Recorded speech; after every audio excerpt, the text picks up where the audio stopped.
All right, welcome everyone to the first interview in NoCode.ai. Today we have Chris Liu. He's the CTO and co-founder of Copy.ai, and super excited to have you joining us. I've been following your journey since you started all the activity on Twitter. So yeah, welcome and thank you so much for agreeing to join us. Thanks for having me. I'm excited to be here. So NoCode.ai is a community that we're just started with a focus of building AI solutions using no code. And you guys built something pretty exceptional. And I want to kind of introduce yourself and what your Copy.ai is doing, but there is so much information about that already. And I would like to pivot quickly on how you guys actually did it, how you built Copy.ai and what's the stack, and get into more the technical discussion. But if you can do like a brief intro and your background and what Copy.ai is doing.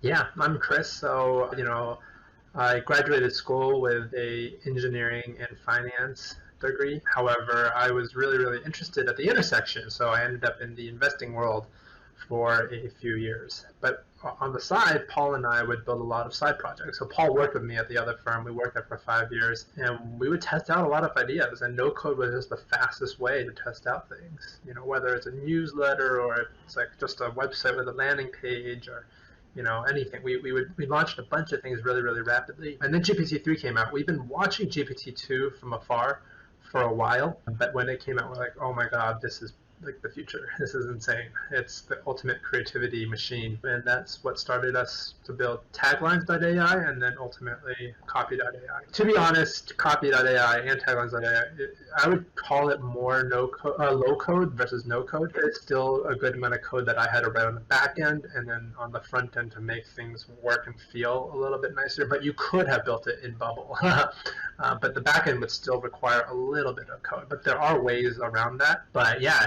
it's been quite a journey. So, currently it's built on Webflow for the front end and Firebase as the back end. Firebase makes it really easy to do, these serverless functions. And we use magic.link for authentication, which is like 2 lines or 3 lines of code to install as well. So it's just finding all these like tools that allow you to launch as quickly as possible and actually provide value to the end user. And what is actually Copy.ai doing? What is the app about? Yeah, we help people create marketing copy from a description of their product. So most people are relatively bad at expressing what their company does in a compelling way. I am the absolute worst at it, which is why it means a lot to me. But over time, I've learned that there's copywriting formulas that you can use to really tell a story. But even then, it's still really hard to fit it into your company. But the AI is really good at that. It can take, these formulas, and then it can take any subject and it can turn it into this, the marketing copy, whether it's website copy, product descriptions, social media posts, whatnot. Yeah, we're just trying to use AI as a creativity tool. And I have to say, I use Copy.ai for the release of NoCode.ai community. I'm also not really good, and it's not replacing copywriters, but it's really like giving you superpowers and accelerating the creation of content. Even when I'm writing blogs, I like to just throw some ideas out there, and then Copy.ai is just making it really following the tone that you want to do it, right? Whether it's more formal, more informal, giving you blog ideas, and it's just absolutely very impressive. Thank you. Yeah, we do believe in that. We think that all of this is very human-centric. Ultimately, humans are still the people we're trying to serve, and so it's not going to replace, but it can definitely empower. So what came first, the idea of Copy.ai or GPT-3?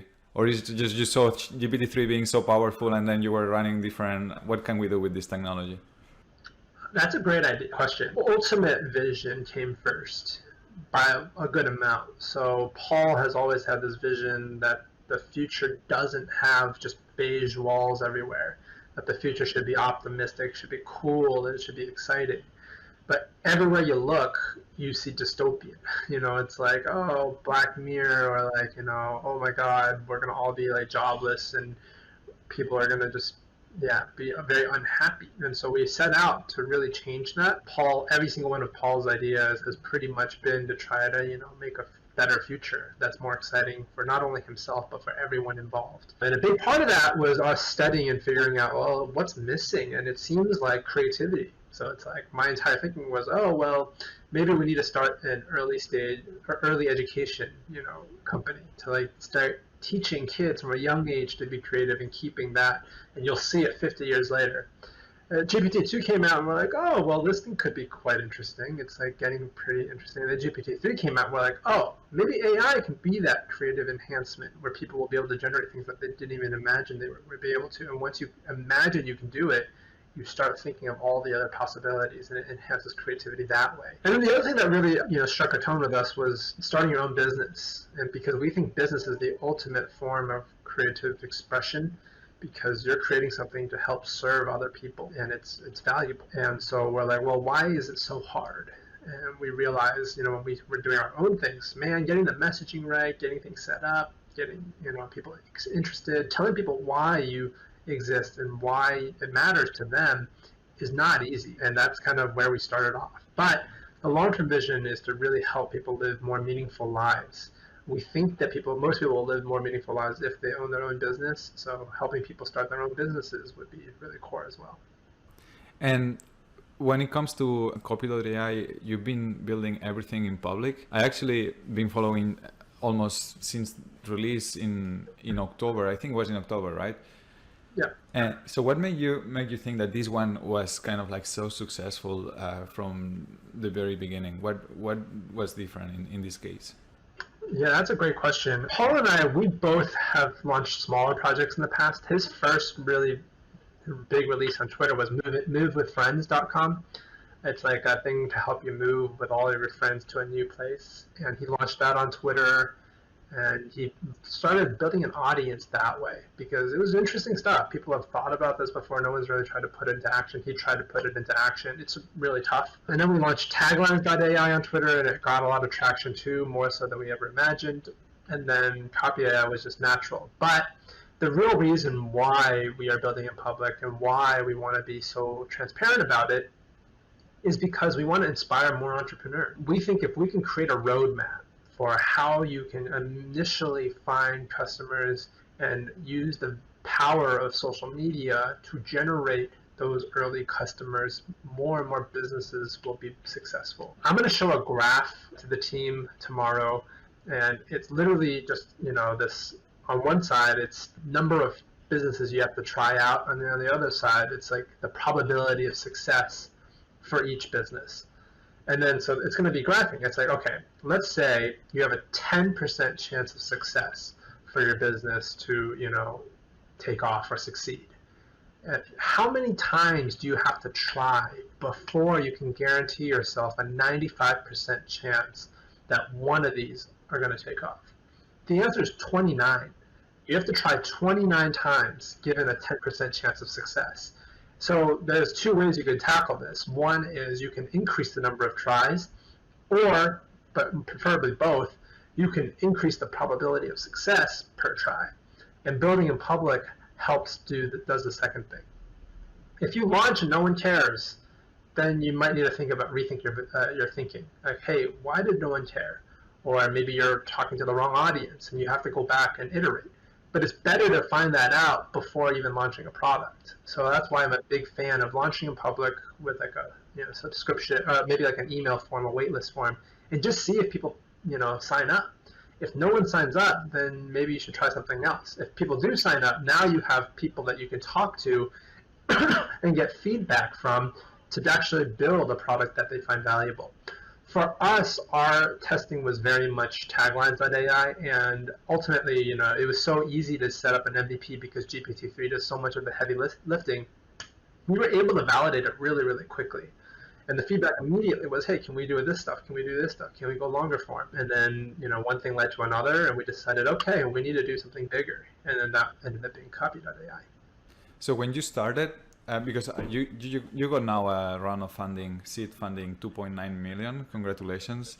And now we can see in public that you are hiring. You're hiring some people you are meeting on Twitter as well, which is unbelievable, super cool. But then when you started, until you had the round or a little bit before, it's just two people, right?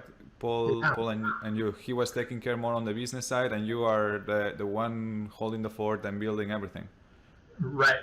Trying to. Yeah, so it was just the two of us. everyone we hired happened in the last 2 to 3 months, and almost all of them came through Twitter. So that's the power of building in public. Yeah, early on, we knew that this was pretty meaningful. We didn't understand how meaningful it would be to us. Initially, when we started, it's like, oh, it's kind of like a side project. We want to be part of the indie builder, indie hacker community. And then as we were, building it out, and as we saw how people were using it and the feedback we got, people being like, wow, like I've been slacking because I just didn't know how to write this out. And like it's helping people start businesses or grow their own businesses. And that's been really, really meaningful to us. So that's when we decided, okay, if we're going to do this, we're going to try to make this as meaningful as possible to people globally. And in order to do that, you're going to have to go the VC route. And so that's why we raised funding, and we decided, let's try to make this as big as we can get it to be, and help as many people as we can possibly help. And when it comes to GPT-3, early days, it was kind of hard to get access. Now it's more open, more people are getting access. So how did you get early access to the technology? GPT-3 was announced in summertime, right? So I assume you got access pretty quick because you released in October timeframe. Yeah, we got lucky.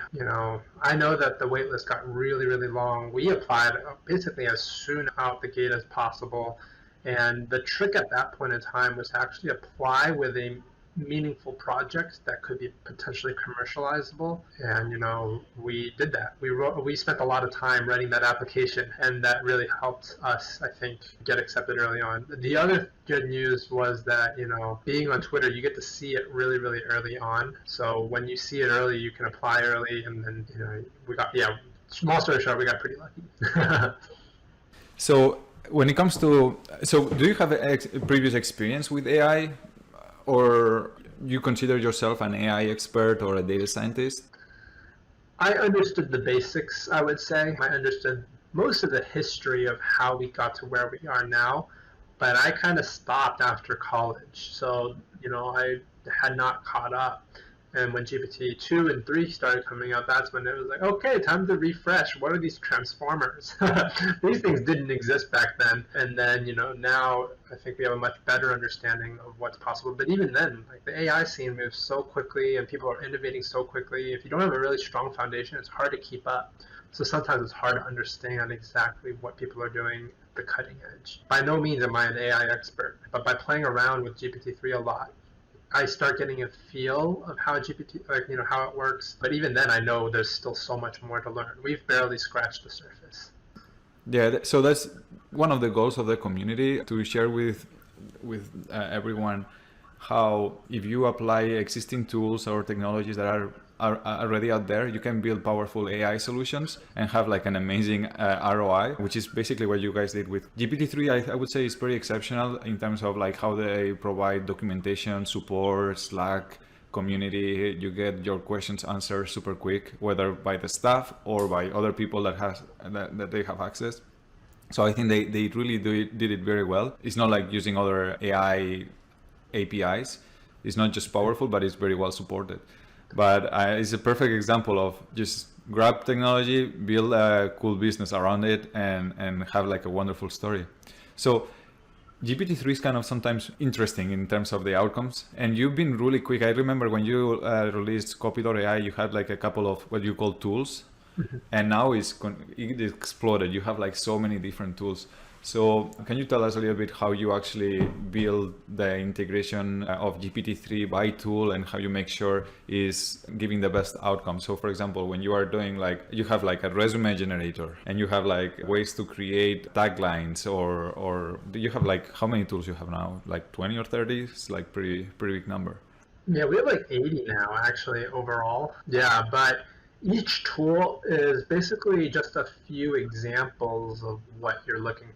So the AI is very, very good at pattern recognition. So let's say I want Instagram captions. I show them a few Instagram captions, and then it comes back and like, okay, I think I know what you want now. And then it starts generating more and more Instagram captions. But the better the examples, the better the outputs. But even then, it's not perfect, which is why we need to show 7 of them and hope that one of them is good. Yeah, ultimately, it's still quite a bit of work to make sure that the quality is really high. And I know some of our tools are still not not really the best, and there's a lot more improvement. That being said, we recently hired some machine learning people, and they're going to really help push us to the next level because there's still so much you can do in terms of making these tools better. Yeah, I wanted to ask you about that, about because I saw you hire machine learning experts now. So how do you see them improving Copy.ai and complementing GPT-3? If you can tell us a little bit more what you're thinking there. Yeah, there's just so much. Just even understanding the data. It's like, oh, well, did people like it? Which tools do they like? Which tools do they not like? And then improving those. So even just doing some basic data analysis will help us a lot. Just getting tools that are not as good up to speed. The other stuff that they can do is potentially try to train our own models, which we've started to. So if you look on our website, we have a bullet point to blog or a bullet point to paragraph tools. And those are actually our own models. It's not GPT-3, which is pretty impressive to me. And, there's so many more use cases, that OpenAI may or may not support, but we would be able to do with our own models. And when you said that even in the first release you had some coding already, it was not all 100% no code. What was the coding part that you were doing there? Just tell us a little bit more about that. Yeah, it was just the back end stuff. So, for any sort of business, well, for these API type of calls, you can't do it from the front end. You actually have to have a back end because there's a secret key that you usually have to, use to make those calls. And if you put it on the front end, everyone can see it. So it's very basic stuff. And then the other stuff would be, implementing Stripe, implementing, authentication. There's just a database that you need to use to store your stuff. I think Bubble does take care of a lot of that. We use Webflow just because it was what I was more familiar with, but Bubble has more built out functionality specifically for those sorts of things. But the backend doesn't necessarily have to be code either. Like we did have this MVP at one point where we used Zapier as our backend. So, you would send something to Zapier would send something to OpenAI and then get back the response and then send it to the front end, whatever it is. So there are ways to, do it in other creative ways that could work really well. Yeah, but you could build out like a Google Sheets integration with Zapier. You had issues with performance, especially at the scale that you are, and that's why you decided to go a different route? Well, yeah, you just can't be as customized with Zapier. So we ended up just using mostly Firebase, but Firebase scales. Like, there's some really, really, really large applications built on Firebase. So we have had no performance issues at all with Firebase. So it seems like, your front end is Webflow. Bubble seems to be a little bit more advanced to build these advanced applications, but the learning curve is a little bit, you need to invest a little bit more time. I'm the same. I know Webflow. I'm kind of lazy to learn Bubble, but I see the potential. And then Firebase is your database. GPT-3 is powering all the AI. And then just you have like a backend powering the whole application, and then Magic for authentication, Stripe for payments. Pretty straightforward. Pretty straightforward. It's all different small pieces that we were able to kind of throw together. And how many users do you have right now, more or less? Oof, let me count real quick. Just overall, we were over 142,000 or so. Yeah, that's super. That's impressive. It seems like you need like a huge engineering team supporting the app. You guys are growing now, but at the beginning is exponential growth and two people and yeah, it's an amazing story. So what do you expect? I heard GPT-4 might be coming. What is your expectation there? And I guess your product could potentially become even way smarter and more accurate and more creative. So what do you expect from GPT-4? We'll see. People are saying all sorts of stuff, but I think all of that's pretty much speculation. If it's, the same amount of improvement from GPT-2 to 3, I'd be very, very, very impressed. But yeah, it's hard to say. I don't think we're quite at the limits of it all yet, but I do also find it hard to imagine a 10x improvement or a 100x improvement from GPT-3. So we'll see. I can't give you anything right now. And you mentioned you are starting to build your own models. Some questions we got from the community. Question for you is, are you worried that you have maybe too big of a dependency on OpenAI? What are your thoughts there? when you build such a business and you depend on a third-party technology, sometimes there is some concerns. Yeah, it's definitely a concern, but the way we see it is, being built on any sort of technology can also have a concern. If you built some sort of big company on Facebook, on iOS, it's all built on some other person's technologies. The advantage would be, being first and also building the best user experience. So we're less worried about that. What we find really interesting is that our vision of the future is quite aligned with OpenAI's vision. They want a world where everyone has access to these massive AI models to better their lives. And we believe the exact same thing. Everyone globally should have opportunity to create something that can, improve their livelihoods. And we think that this is going to enable that. And so, yeah, we're trying to make this as affordable as possible. We make it free on some weekends, just so that people who bill on the weekends can, have access. We make it free to .edu email addresses. We don't really talk about it too much, but for students, it is free. And yeah, so we're trying our best to make that possible while also being profitable, or at least, where we don't lose too much money. And those custom models that you're starting to build, can you tell us a little bit more how you're building it, which technologies or deep learning stacks you are using there? It's basically GPT-2, but like fine-tuned. So you're training GPT-2 on specific data, and it turns out the results can be pretty powerful. Okay, so you are starting to combine, you're not retraining anything, right? You're just using the right prompts and consuming it basically, and now you're starting to train GPT-2. Exactly, and there's a lot more you can do. Yeah.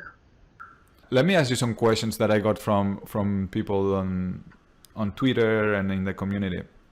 So one of the questions I had is, how is your database architecture set up to work with OpenAI to help fine-tune the copywriting suggestions? You mentioned this briefly, but if you can explain a little bit more. We just use the database to save it.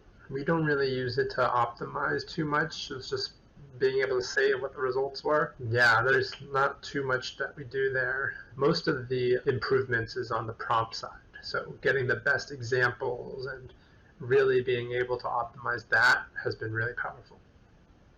Okay, and another question I have here is, when you are doing like regular sprints for development, or at least that's how people are used to build software, do you use sprints today, or you not really? When it was just the two of us, there's no such thing as sprints. It's basically like, okay, we'll just build, deploy whenever we can. Now that we have more of a team, we are definitely doing more sprints. And how are those organized when you are working with technologies like GPT-3 and no-code tools and things like this? Yeah, so we are doing a rebuild where we're moving off of Webflow just because Webflow doesn't scale very well engineering-wise. So that's pretty much it. And the rest of the rebuild is just really aligning the team on what we need to build. Getting, the front end up and running, getting the back end nicely built out, and setting up our data models for future success. And the team is fully remote, right? Fully remote, yeah. Where are you based? Just curious. I'm based in Houston, Texas. Paul's based in Memphis, and our team's all over the U.S. Awesome. Are you guys gonna meet at some point all together? We actually just met. So Paul and I went to Miami last week, but we're gonna do a full team meeting probably in the next few months. Anything about what's coming? Any new tool or roadmap item that you have to get people even more excited about Copy.ai? Man, a lot. There's just so much. The rebuild is really, really exciting. Yeah, there's a bunch of things. Just keep tuned. Hopefully in the next 2 weeks, you'll start seeing it too. Awesome. And in terms of your most effective marketing channel, I would say Twitter is it, right? You're not doing any paid ads, anything else. It's mostly connecting with the startup community on Twitter. Right, exactly. So everything's been through word of mouth and Twitter. We do run $20 of Google ads a day, but that's it. But we are about to test some paid ads just to see where it goes, just to see if it works or not. But other than that, yeah, it's pretty much been Twitter. And what is your recommendation to someone that has like some idea and they don't have any coding skills, but they know how to deal with technology, Webflow, Zapier, and things like that. What is your recommendation to get started or just to move forward? I would just say try building it. If you have the capability to build it, try doing it. Every time you build something, you get better and better at it. So if you look at the difference between taglines and Copy.ai, I learned a lot more about design and stuff like that. I would just be very open and transparent about it as well. I see a lot of people who have not built apps before building apps now and trying to make some sales and doing pretty well. The resources are getting a lot easier. Like Barakat on Twitter, he's like 12 years old. He learned to code last June and launched 10 projects in 2021. So it's like, every single time you build a new product, you learn a little bit more that opens up the possibilities of what you can build a little bit more as well. Nothing like just starting off and getting started. If you can, I would also suggest, really being open and transparent about it on Twitter, and you might be able to attract a more technical co-founder. That's awesome. So when it comes to Copy.ai, the design is also great from the beginning. Is this something you just hired some designer, or you were just trying to have like a very straightforward, simple experience, and you and Paul came out with it? Because I think design also made a difference. Our good friend Alex actually did the initial design for us, and we're really thankful for that. So if you look at taglines.ai, that was the one that I designed, which looks really, really ugly. But Benega did a great job. He's just like, oh, what do you need? And, he got it to us within a week. And I was like, oh, okay, well, I can build this. Getting a designer helps a lot in terms of making them feel good. They just know how to make things look, and it's really easy to take different components and then build it in, Webflow or React or whatever you're using. Yeah, it's just having that early design helped us make it look a lot better and feel a lot better.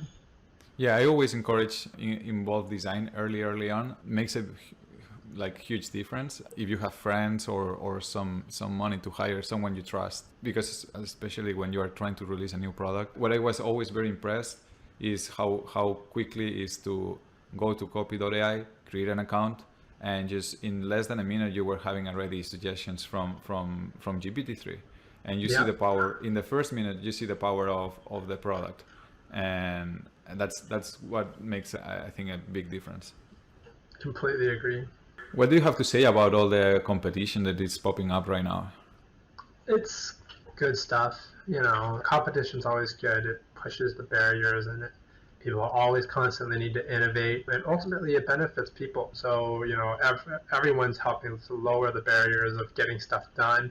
Makes the world a bit more efficient, so it's good stuff. The market's massive here. Pretty much helping anyone start a business, create stuff, be more creative. It's a big vision. So I also think you have an amazing domain. Copy.ai fits really well. Can you tell us a little bit the backstory on how you got that domain? Yeah, so Paul and I believe that a domain needs a few qualities. One is that it's easy to spell. So the shorter it is, the better. It needs to be somewhat relevant to what your business is. And we're not the biggest fan of paying way too much initially. So when we were searching for a bunch of names, there was like a couple that were kind of interesting, but then we're like, hey, what is the shortest name that we can find? And I just tried out. Let's see, copy.com was taken, and I wasn't able to get it, but then Copy.ai was there, and we're like, how much is that? And then we looked at it as $5,000. We're like, oh, well, that's much more doable, but then even better, there's a lease to own. So instead of paying $5,000 at once, you pay $160 a month for 2 years or something like that, or 3 years, I forgot. You're ultimately paying around $6,000 over the lifespan of that contract, but you pay it in months, and suddenly it's a lot more affordable. And so when we found Copy.ai was available under that, method, we were like, oh, that easy buy, 4-letter domain name before the .ai, very relevant, easy to remember, and hard to misspell. Yeah, I have a similar story with NoCode.ai. Well done. I was also looking how to name this, and I really wanted this name, and the domain was on sale, and similar story. Got it after overpaying. Not overpaying. I think it's worth it, but I never paid so much money for a domain before. But yeah, I think it's important. You guys are doing an amazing marketing, and everything seems to be very solid, from the marketing to the building in public all the way to the product. So Thank you. yeah, we're gonna be tracking everything you do on Twitter. Thank you so much, Chris, for joining, and I encourage everyone to try Copy.ai, follow them on Twitter, and just track what they are doing because it's unbelievable. Thank you very much. All right.